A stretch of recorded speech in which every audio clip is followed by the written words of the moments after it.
ছেলেরা বায়না ধরেছে আলুর চিপস খাওয়াতে হবে। ওরা ইউটিউবের চ্যানেলে রেসিপি দেখে আমাকে বলল আরিয়ান যে আম্মু আমি এই চিপসটা খাবো।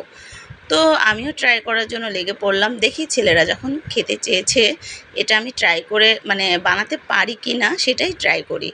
তো আমি আধা ঘন্টা আলুটাকে ভালো মতো কেটে তারপর লবণ দিয়ে আধা ঘন্টা পানিতে ভিজিয়ে রেখেছিলাম।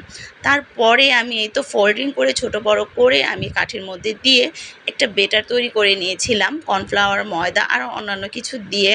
তো সেগুলোকে আমি কাঠিটাকে আমি ভালো মতো ময়দার মধ্যে ডুবিয়ে তারপর ওপর দিয়ে ঝরিয়ে আমি তো ফ্রাই প্যানে দিয়ে দিয়েছি। তো ফ্রাই প্যানে কাঠিগুলো দেখতেই পাচ্ছেন তেমন জায়গা হচ্ছিল না। আসলে কি করার, কোনো রকম ভেজে নিচ্ছি। ছেলেরা যখন খেতে চেয়েছে আর কোনো কথাই তো বলা যায় না।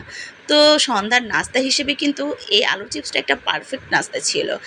এই ২ পিস আমার মনে হয় ১-২ পিস খেলে খুবই মানে সন্ধ্যার নাস্তা হিসেবে ভরপুর হয়ে যাবে। আর এরকম ছিল, আমার কাছে খুবই ভালো লেগেছে, অসাধারণ লেগেছে এই রেসিপিটা। যাই হোক, আমি আমার ছেলেদের যে মনটা খুশি করতে পেরেছি সেটাই আলহামদুলিল্লাহ। তো আমি এই তো চিপসগুলো ভালো মতো আবার আমি ৪ টা ভেজে নিয়েছি। এখন আবার ৪-৫ টা আমি ভালো মতো ডুবিয়ে ময়দার মধ্যে তারপর উপরে দিয়ে ঝরিয়ে ভেজে নিয়েছি। তো দেখেন কেমন হয়েছে, অবশ্যই কমেন্টে জানাতে ভুলবেন না কেমন হয়েছে এবং একটা লাইক করে দিবেন।